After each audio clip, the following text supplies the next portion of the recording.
आपके साथ आस्था कौशिक। घोसी उपचुनाव में समाजवादी पार्टी लगातार बढ़त बना रही है। सपा प्रत्याशी सुधाकर सिंह लगातार बढ़त बनाए हुए हैं। 29वें राउंड में सुधाकर सिंह करीब 36,000 वोटों से आगे चल रहे हैं और माना यह जा रहा है कि सुधाकर सिंह की जीत लगभग तय है। इस चुनाव में दारा सिंह चौहान को बड़ा झटका लगा है। तो सपा खेमे में अभी से जश्न का माहौल है, ढोल बजाए जा रहे हैं, कार्यकर्ता एक दूसरे को मिठाई खिलाकर जीत का जश्न शुरू कर चुके हैं। दारा सिंह चौहान लगातार पीछे चल रहे हैं और दूसरी तरफ समाजवादी पार्टी के सुधाकर सिंह एक बड़ी बढ़त के साथ आगे हैं। घोसी में 29वें राउंड की काउंटिंग पूरी हो चुकी है और उसके बाद सुधाकर सिंह 36,000 वोट से आगे चल रहे हैं। विजयी बढ़त लगातार उन्होंने बनाई हुई है। दारा सिंह चौहान पीछे चल रहे हैं।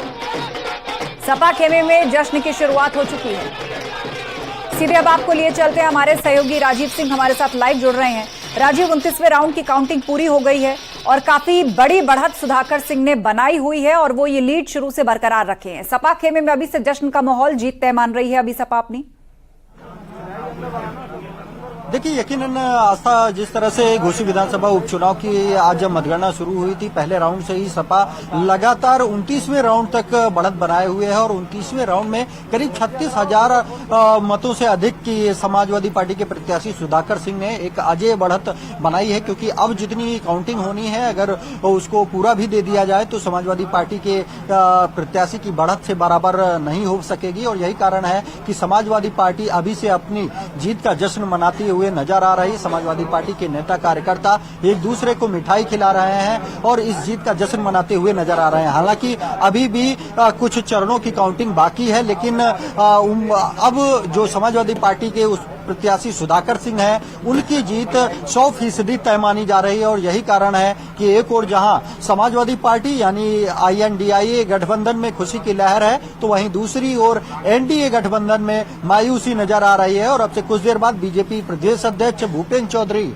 इस पर आधिकारिक बयान जारी करेंगे कि किस कारण से वहां बीजेपी से चूक हुई और कहां पर क्या गलतियां रही। तो कुल मिलाकर काफी दिलचस्प लड़ाई यहां पर देखने को मिली है, क्योंकि ये घोसी विधानसभा उपचुनाव सिर्फ घोसी के लिए नहीं बल्कि 2024 के लोकसभा चुनाव के लिए भी खासा अहम माना जा रहा था। राजीव, यहाँ पर कहा जाता है कि घोसी और मऊ ये जो पूरा इलाका है, सुभाषपा का यहाँ पर प्रभाव है, लेकिन सुभाषपा के साथ गठबंधन होने के बावजूद यहाँ पर एक बड़े अंतर से दारा सिंह चौहान पीछे चल रहे हैं।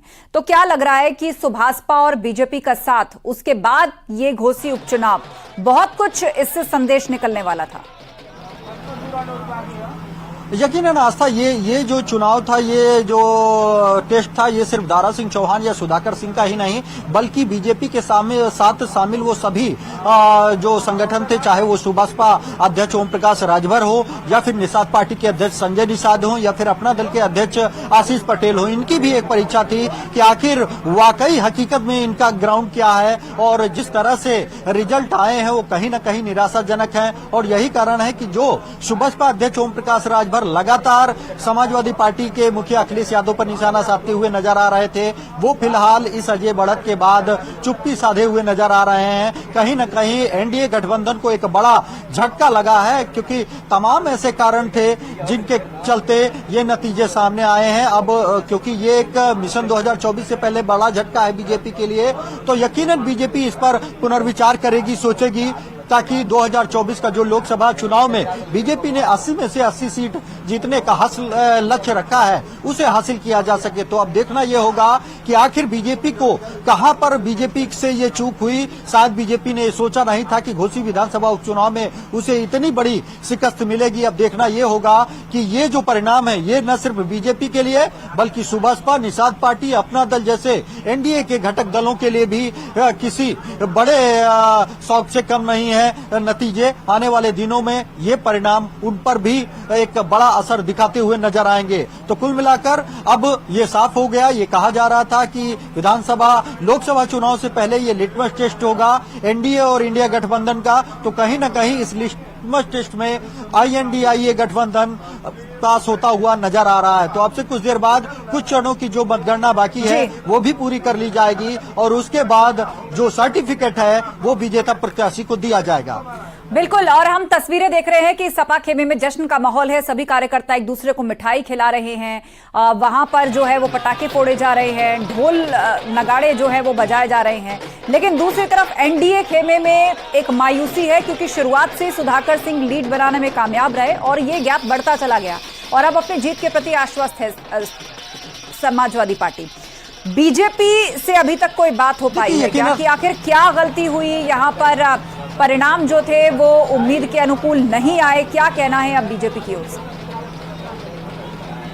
अब देखिए, अब से कुछ देर बाद बीजेपी के प्रदेश अध्यक्ष भूपेंद्र चौधरी इस मामले पर अपना आधिकारिक बयान जारी करेंगे, क्योंकि खुद घोसी विधानसभा चुनाव में भूपेंद्र चौधरी लगातार कैंप कर रहे थे। उनके साथ ही योगी सरकार के करीब 24 मंत्री घोसी विधानसभा चुनाव में कैंप कर रहे थे और वो कहीं न कहीं दारा सिंह चौहान के पक्ष में कन्वेंसिंग कर रहे थे, उनके प्रचार प्रसार में जुड़े हुए थे। तो ऐसे में अब से कुछ देर बाद बीजेपी अपने आधिकारिक बयान में इस बात की पुष्टि करेगी, इस बात की जानकारी देगी कि आखिर उससे चूक कहां पर हुई है।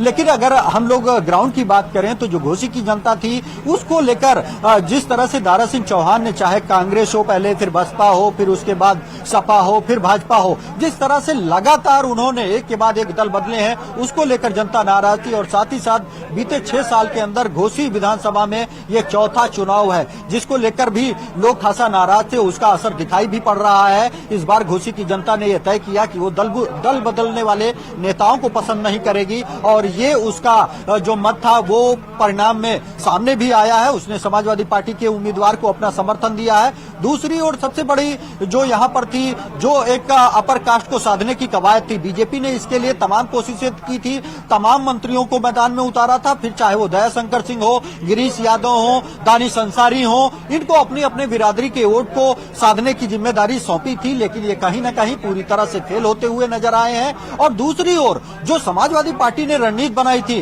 कि यादव और अन्य जो पिछड़ा वर्ग है उसको साधने की जिम्मेदारी शिवपाल यादव की थी, उन्होंने कैंप करके खूबी अपनी इस जिम्मेदारी को निभाया। दूसरी ओर जो भूमिहार, जो अधिकाधिक संख्या में इस विधानसभा सीट में है, उनको साधने के लिए राजीव राय, जो कि समाजवादी पार्टी के प्रभारी थे घोसी और मऊ के, वो उनको जिम्मेदारी सौंपी गई थी। वो एक भूमिहार लॉबी को लामबंद करने के लिए उन्होंने भी अपनी पूरी जिम्मेदारी निभाई है। तीसरा जो सबसे बड़ा फैक्टर था कि सुधाकर सिंह जो खुद छत्री बिरादरी से बिलोंग करते हैं, तो कुल मिलाकर अपर कास्ट लामबंद हुई समाजवादी पार्टी के पक्ष में, जिसके कारण ये एक नतीजे आपके सामने आए हैं। ये पहला मौका है, क्योंकि अगर बीजेपी की बात करें तो बीजेपी एक लंबे समय से घोसी विधानसभा सीट पर पिछड़े प्रत्याशियों को अपना चेहरा बनाती हुई नजर आई है। इस बीच अपडेट राजीव ये भी कि 30 राउंड की गिनती पूरी हो चुकी है और सुधाकर सिंह 38,000 की लीड से आगे चल रहे हैं दारा सिंह चौहान से। इसके अलावा घोसी के परिणाम पर ओपी राजभर का बयान सामने आया है और उन्होंने कहा है कि फैसले पर घोसी की जनता का स्वागत है। विपक्ष अब ईवीएम का रोना नहीं रोएगा, अब ईवीएम को बदनाम नहीं कर सकेंगे। ये बयान दिया है ओपी राजभर ने और राजीव हमारे साथ जुड़े हुए हैं। राजीव, प्रतिक्रिया की हम बात ही कर रहे थे कि ओपी राजभर ने स्वागत किया है जनता के फैसले का, आपसे चर्चा करेंगे, लेकिन उससे पहले सुनवा देते हैं उनका बयान। घोसी की जनता ने जो फैसला दिया है, जो रिजल्ट आ रहा है, हम उसका स्वागत करते हैं। और एक बात जरूर कहूंगा कि ईवीएम विपक्ष जब हारता है तो ईवीएम का दोष देता है। अब तो ये प्रमाण हो गया कि ईवीएम सही है और एनडीए की सरकार में निष्पक्ष चुना हुआ ये प्रमाण विपक्ष खुद दे रहा है। लगातार आप जमे रहे वहाँ पर और जिस तरह से नतीजे आ रहे हैं उसमें समाजवादी पार्टी आगे आप कर रहे थे। देखिए, जो कमी रह गई है उसको हम लोग अध्ययन करके उस कमी को दूर करने का प्रयास करके आगे 24 की लड़ाई मजबूती से लड़ेंगे। और सीधे अब आपको लिए चलते हैं, राजीव सिंह लगातार हमारे साथ चर्चा में बने हुए हैं। राजीव, ओपी राजभर कह रहे हैं कि अब ईवीएम का रोना उम्मीद है विपक्ष नहीं रोएगा, जनता ने जो भी फैसला किया उसका वो स्वागत करते हुए दिख रहे हैं। लेकिन बड़ा सवाल यह है कि सुभाषपा का साथ कितना रास आया भाजपा को? मऊ और आसपास का क्षेत्र जो है वहां पर तो प्रभाव माना जाता है। अब ओपी राजभर कह रहे हैं कि ईवीएम का रोना तो नहीं रोएगा विपक्ष। ये बात भाजपा का कोई नेता कह रहा होता तो समझ में आता। अब देखिए, घोसी विधानसभा उपचुनाव में जिस तरह से परिणाम सामने आया है उसके बाद ही सुबसपा अध्यक्ष ओम प्रकाश राजभर के भी सुर बदल गए हैं। अभी तक वो दावा कर रहे थे कि ये जो लड़ाई है ये दारा सिंह चौहान बनाम सुधाकर सिंह नहीं बल्कि ओपी राजभर बनाम अखिलेश यादव है। वो अखिलेश यादव को सफाई भेज देंगे और यहाँ पर समाजवादी पार्टी का कोई गढ़ नहीं है। लेकिन जो रिजल्ट आए वो शायद इसके बारे में उन्होंने सोचा भी नहीं था। तो कहीं ना कहीं जो राजभर वोट बैंक को साधने की जिम्मेदारी ओपी राजभर पर सौंपी गई थी, शायद वो जिम्मेदारी वो नहीं पूरी कर सके हैं। और यही कारण है कि अब वो इस तरह के बयान दे रहे हैं कि जो समाजवादी पार्टी अमूमन जब हारती है तो ये कहती है कि ईवीएम में गड़बड़ी की गई है या प्रशासन ने गड़बड़ी की है, इस जीत के बाद वो ये बहाना नहीं बनाएगी। लेकिन कहीं ना कहीं आस्था कई बड़े स्तर पर चूक हुई है। सबसे बड़ी चूक दलित वोट बैंक को साधने में हुई है बीजेपी को, क्योंकि ये माना जा रहा था कि बसपा चुनाव मैदान में नहीं है तो ऐसे में जो बसपा का वोट बैंक है वो बीजेपी का समर्थन करेगा। लेकिन जो घोसी की जनता की नाराजगी ही नहीं थी दारा सिंह चौहान से, बल्कि बसपा सुप्रीमो मायावती भी नाराज थी, क्योंकि बसपा छोड़कर ही वो दूसरे दल में शामिल हुए थे। जिसके चलते ही बसपा ने भी ठीक चुनाव से पहले ये ऐलान किया कि जो बसपा का वोटर है वो या तो वोट न करे, वोट करे तो वो नोटा का बटन दबाए। और ऐसे में परिणाम भी देखने को मिला है कि बसपा के उम्मीदवारों ने, जो वोटर हैं बसपा के, उन्होंने या तो उतनी संख्या में वोट नहीं किया जिसका असर वोटिंग परसेंटेज पर दिख रहा है। दूसरी ओर अगर उन्होंने वोट किया तो फिर वो बीजेपी की बजाय समाजवादी पार्टी में ज्यादा वोट बैंक किया है। क्योंकि अगर घोसी विधानसभा की बात बसपा करें भी तो एक फैक्टर उभर करके सामने आ रही है कि आखिर घोसी में किसकी जीत हुई किसकी हार हुई। जब इसका आकलन किया जाएगा तो बसपा की भी चर्चा होगी। नजर बनाए रखिए राजीव, जानकारी के लिए शुक्रिया। बागेश्वर उपचुनाव में बीजेपी ने जीत हासिल कर ली है। बीजेपी प्रत्याशी पार्वती दास ने कांग्रेस के बसंत कुमार को मात दी है और इसी जीत के साथ बीजेपी ने विपक्ष के INDIA गठबंधन को बड़ा संदेश भी दिया है। आपको रिपोर्ट दिखाते हैं।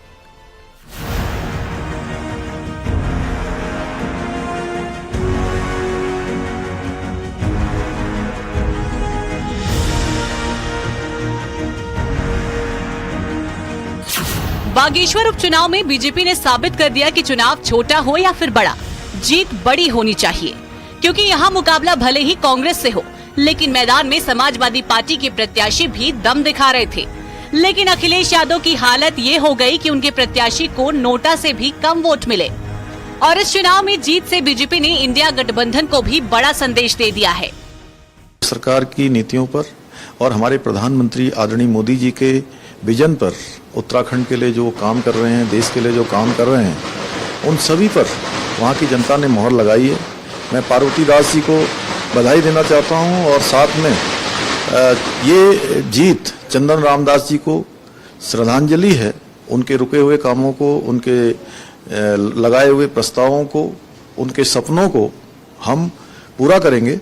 मैं बागेश्वर की जनता को फिर एक बार से बहुत बधाई देता हूं कि उन्होंने हमारे प्रधानमंत्री आदरणीय मोदी जी की जो नीतियां आज देश के अंदर चल रही हैं, उत्तराखंड के अंदर जो अनेकों काम चल रहे हैं, उन पर उन्होंने अपना समर्थन दिया है, अपना आशीर्वाद दिया है। हम आश्वस्त करते हैं कि हर प्रकार से हम उनकी अपेक्षाओं पर खरे उतरेंगे।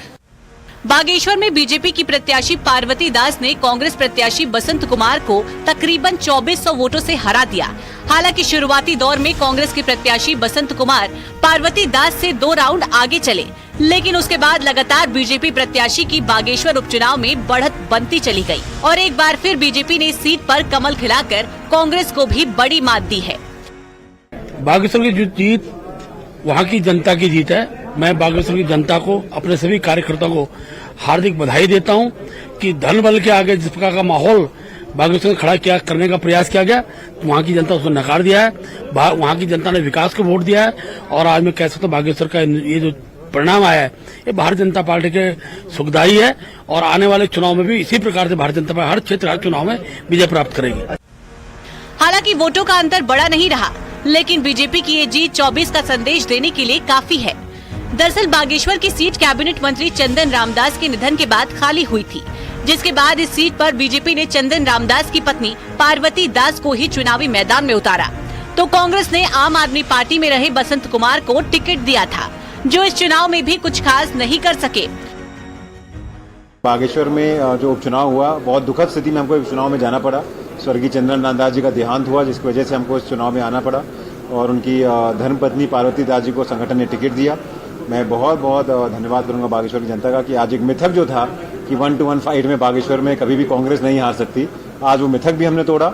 कांग्रेस ने आज हमने कांग्रेस को चुनाव में हराया है। उसी के साथ साथ जो इंडिया ब्लॉक है, आज उसके लिए भी बहुत बड़ा एक विचार करने का दिन होगा कि इंडिया ब्लॉक में बीएसपी, आप और कांग्रेस मिल के भारतीय जनता पार्टी के खिलाफ ये चुनाव लड़े थे, लेकिन वो चुनाव भी इंडिया ब्लॉक आज भारतीय जनता पार्टी से हारा है। तो मैं बागेश्वर की जनता का धन्यवाद करता हूं। आगामी 2024 के चुनाव के लिहाज से भी बीजेपी की ये जीत काफी महत्वपूर्ण मानी जा रही है, क्योंकि 2024 के चुनाव से पहले बागेश्वर उपचुनाव को उत्तराखंड में रिहर्सल के तौर पर देखा जा रहा था। बागेश्वर चुनाव में जीत के बाद बीजेपी का कहना है, जनता ने सरकार की उपलब्धियों पर मोहर लगाई, विकास के दम पर दोबारा बीजेपी की जीत हुई, केंद्र और राज्य सरकार की योजनाओं पर मोहर। उपचुनाव के लिए कार्यकर्ताओं ने मेहनत की थी, जीत के लिए बागेश्वर की जनता का आभार। दरअसल इस उपचुनाव में बीजेपी की जीत का बड़ा फैक्टर विपक्षी गठबंधन में फूट भी है, क्योंकि पहले तो समाजवादी पार्टी ने कांग्रेस के सामने अपने प्रत्याशी उतार दिए और फिर कांग्रेस पार्टी अपने सहयोगी गठबंधन दल आम आदमी पार्टी के प्रत्याशी को अपने साथ ले आई, जिसका सीधा फायदा बीजेपी को हुआ और एक बार फिर बागेश्वर में भगवा लहराने लगा है। Bureau report, news 18।